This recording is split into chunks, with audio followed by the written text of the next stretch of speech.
de 2012, que todavía no están actualizadas, pero que muestran efectivamente que Perú, junto con el continente asiático, tienen la más alta prevalencia de cáncer gástrico en el mundo. Estudios locales, como el análisis de la situación de cáncer en el Perú de 2013, en el cual juntó lo que son instituciones del Ministerio de Salud, Salud y instituciones privadas, luego de hacer correlatos con el subregistro, vieron de que el cáncer gástrico en el Perú es el segundo en prevalencia y la cifra alarmante, ¿no?, que es el primero en mortalidad. ¿Y por qué? Porque en realidad pues estamos muy acostumbrados a mirar este tipo de lesiones, cánceres de tipo avanzado. Somos muy buenos diagnosticando Bormann 1, Bormann 2, Bormann 3, ulcerados, infiltrantes, pero no estamos muy acostumbrados a mirar este tipo de lesiones quizás, o a prestarle la debida atención, ¿no? Mucosas con marcada atrofia, metaplasia, áreas con cambio de coloración superficial o una elevación tenue de repente de relieve. Y cuando no estamos acostumbrados a ver esto, pasa lo siguiente, ¿no? Pasa que nos ocurre el cáncer gástrico no detectado por endoscopía.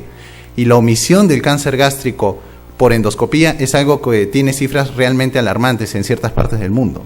En Perú no tenemos realmente una estadística al respecto, pero se describe de que la tasa va desde 2.3 hasta 40%.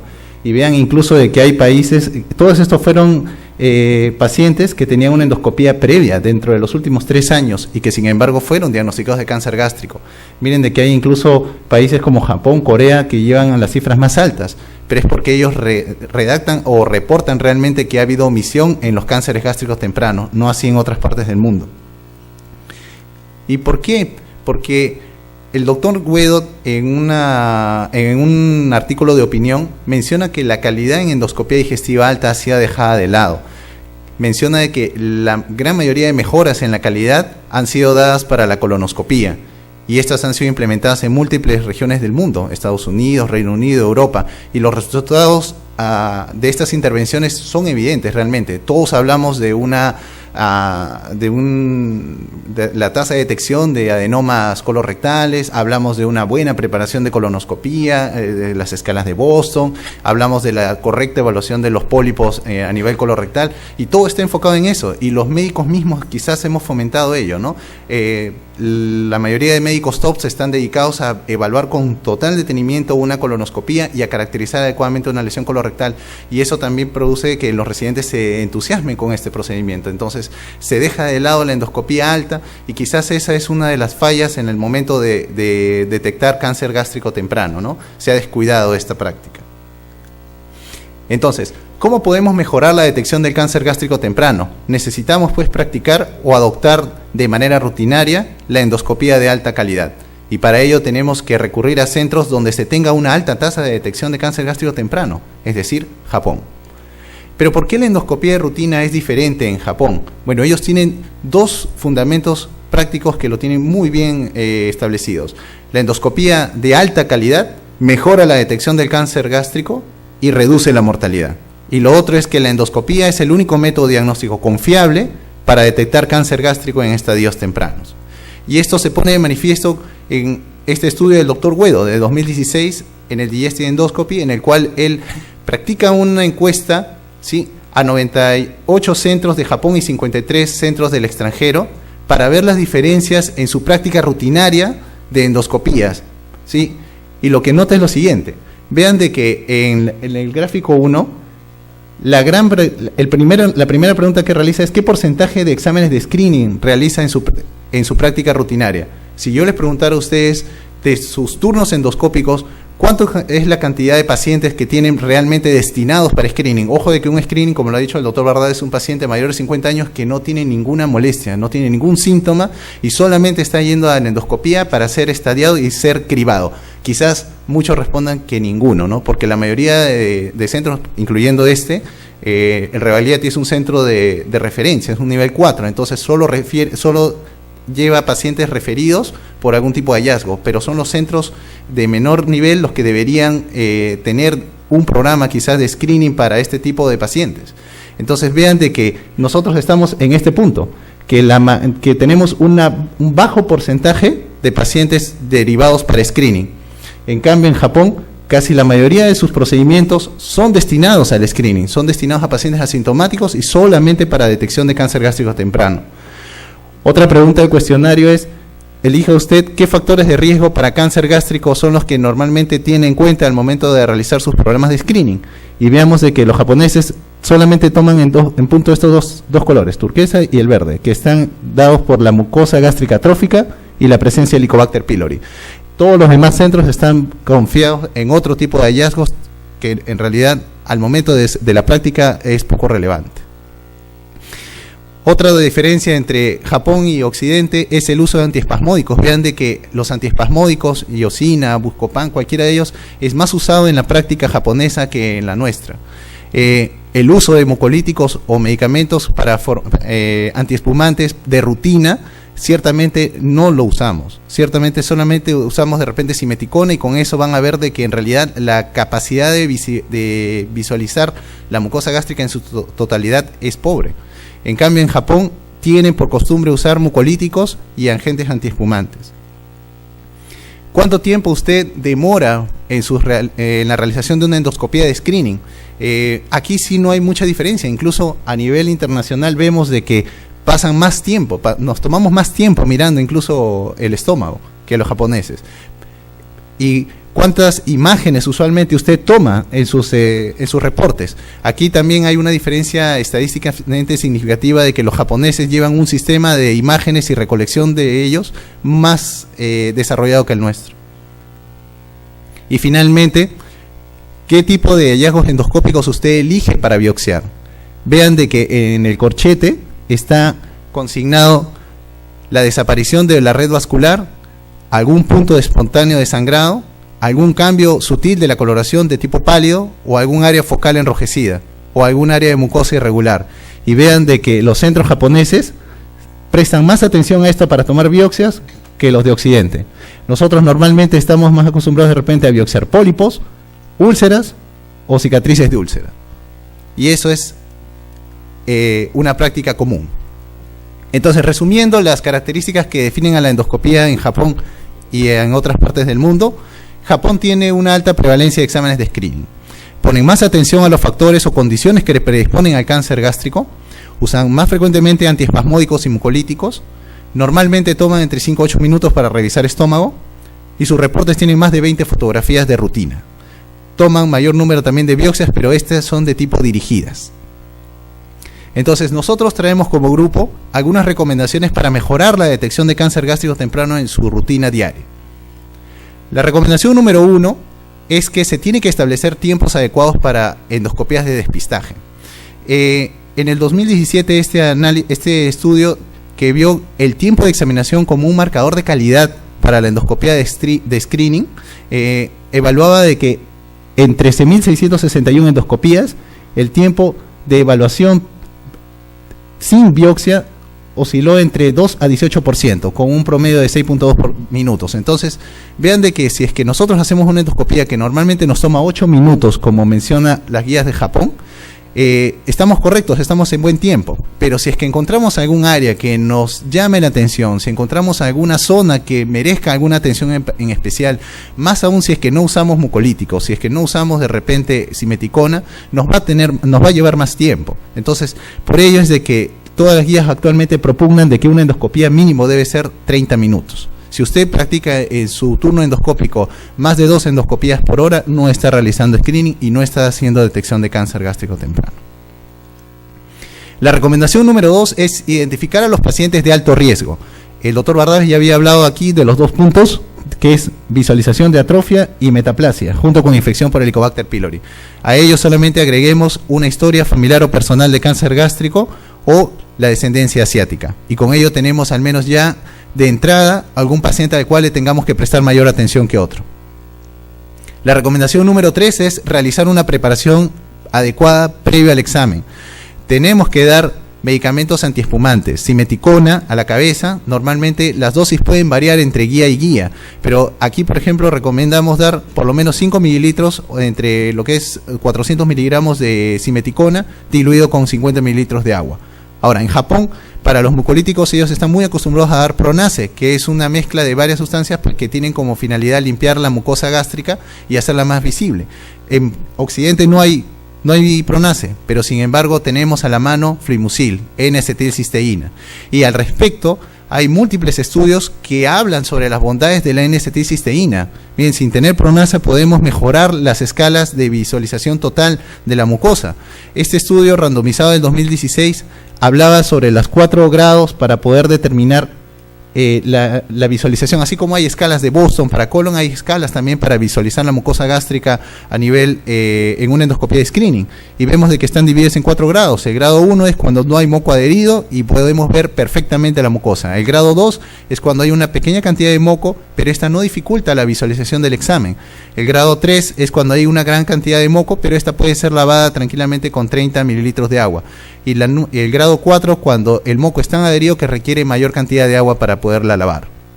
Cuando hacen este análisis, en este estudio, ven que dividen a los pacientes en 3 grupos.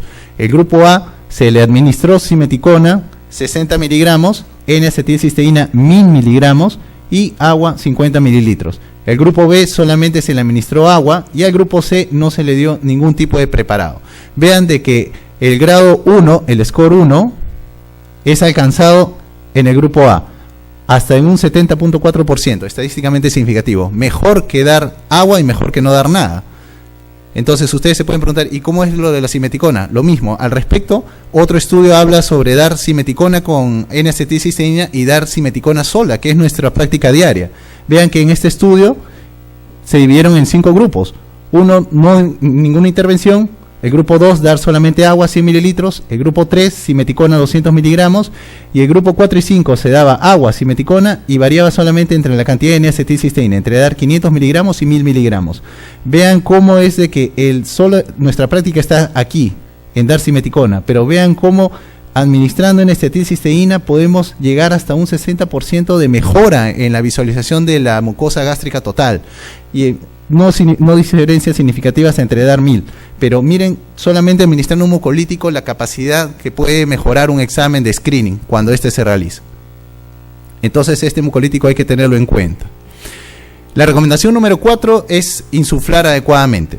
Todos vemos la diferencia entre de repente un análisis endoscópico cuando se insufla con poca cantidad de aire y las lesiones que puede ocultar, sobre todo a nivel de los pliegues. Entonces, por favor, insuflar adecuadamente durante sus exámenes de screening.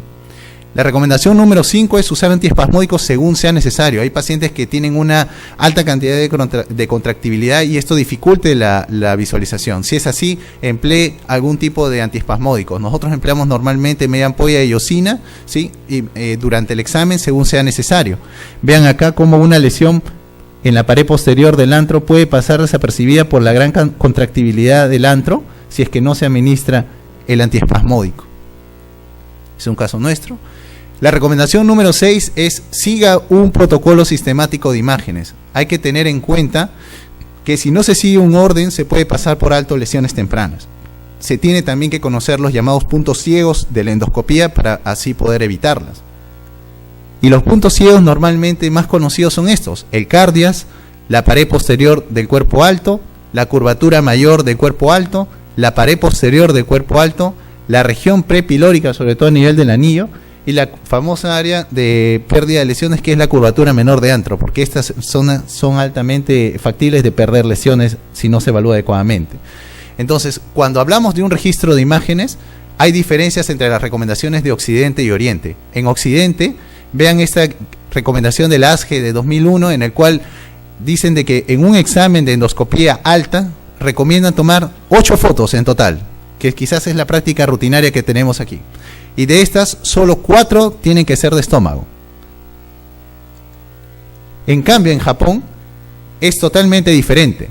En Japón toman el protocolo sistematizado de imágenes, que inicia desde que el endoscopio toca antro y el retiro va a ir en visión frontal, visualizando cuerpo distal hasta cuerpo medio y alto, y hasta este nivel va a tomar 12 fotos en visión frontal. Luego realiza la retroflexión hacia fondo y empuja al equipo hasta el cuerpo distal a fin de evaluar incisuras angulares en sus 3 puntos. 10 fotos más a este nivel, con las 12 anteriores son un total de 22 fotografías solamente para mapear y solamente para evitar con esta forma los puntos ciegos. Si es que se encontrara alguna lesión que llamara la atención, se puede tomar más fotos, es lo que menciona la guía. Luis, 3 minutos más, por favor. Perfecto. La recomendación número 7 es aprender a reconocer lesiones sutiles, básicamente con alteración de la superficie o alteración del color. No quiero marearlos ya más al tema, directamente aquí podemos ver cómo es que un cambio de coloración en una mucosa marcadamente atrófica puede ocultar alguna lesión. Es una lesión tipo 0,2A, superficialmente elevada, una 0,2B en la cual solamente vean de que hay un área de mucosa con sangrado espontáneo y un tenue cambio de coloración, que al momento de aplicar una cromoendoscopía electrónica permite ver una línea demarcatoria. El 2C ya va a ser más sencillo porque va a permitir evaluar una mucosa con una lesión deprimida, ¿sí? Y para ello la última recomendación es tener a la mano, siempre que sea factible, la endoscopía de imagen mejorada, con cromoendoscopía convencional que puede ser índigo de carmín, cromoendoscopía electrónica que puede ser iScan, NBI o FAIS, y la endoscopía de magnificación. Termino con estos ejemplos. Vean una lesión, difícil de determinar, en el cual la magnificación es importantísima para determinarla. Esta es otra endoscopía en la cual se ve atrofia a nivel de lo que es la curvatura menor. Y vean de que se aprecia una mucosa con cambio de coloración, sin magnificación. Vean de que tiene un cambio en la coloración entre lo que es la mucosa circundante y el área de mucosa pálida. Y aquí echamos mano de la magnificación para poderla determinar. Vean de que al momento de aplicar magnificación y el FAIS ocultaba una lesión de tipo deprimida. Esta fue una lesión, finalmente un cáncer indiferenciado. Y otros 2 ejemplos solamente para graficar la utilidad de la cromoendoscopía con índigo de carmín. Vean, esta era la lesión que les mencionaba, una mucosa marcadamente atrófica, como ha resaltado el doctor Bardales, en el cual tenemos de que prestar mucha atención a cualquier tipo de cambio de coloración en la superficie. Una mucosa con una mucosa con área enrojecida, pálida, que al momento de que hacemos un acercamiento en visión tangencial no apreciamos una elevación ni una depresión marcada. Entonces, en esos casos nosotros utilizamos la cromoendoscopía convencional con ácido acético e índigo de carmín. Aquí aplicamos primero el ácido acético al 1.5% y esperamos entre 30 a 45 segundos para que pueda hacer reacción. Lo que normalmente se espera es que se pierda la reacción aceto-blanquecina y que el ácido acético llegue al estroma para producir una hiperemia de la zona. Y luego de ello se instila lo que es el índigo de carmín, normalmente al 0.3, 0.4%. Y vean cómo la lesión estaba oculta aquí, una lesión plana tipo 0,2B, con solamente aplicación de la cromoendoscopía pudo resaltarse la visualización. Y esto de acá mejora porque nos permite ya tomar la biopsia y definir el tratamiento. Este es un último ejemplo. Vean acá una zona con cambio de coloración, impresión incluso deprimida, y presiona que fuera solamente esta región. Lo mismo a la aplicación de la cromoendoscopía electrónica. Aplicamos el ácido acético al 1.5%, esperamos el tiempo adecuado y vean de que con la cromoendoscopía o con el índigo de carmín ya instilado ocultaba una lesión de mayor tamaño. Entonces, tengan en cuenta la cromoendoscopía convencional también en centros en los cuales no cuenten con magnificación, no cuenten de repente con NBI, es una herramienta útil y barata para poderla aplicar. Entonces, en resumen, la endoscopía digestiva alta de calidad en la práctica rutinaria es el primer paso para detectar cáncer gástrico temprano. Un buen examen con luz blanca va a ser suficiente para detectar lesiones gástricas sutiles. La endoscopía con mejoramiento de imagen y la cromoendoscopía convencional han demostrado ser herramientas útiles complementarias. Bueno, eso era todo lo que era mi presentación. Gracias. Gracias. Luis, una pregunta. Sí. Si ves estas lesiones como de tipo temprano, la recomendación de cuántas biopsias tomar si vas a pensar y en qué formas tomarlas, si no son, si vas a pensar en una resección posterior con disección, son mucosa.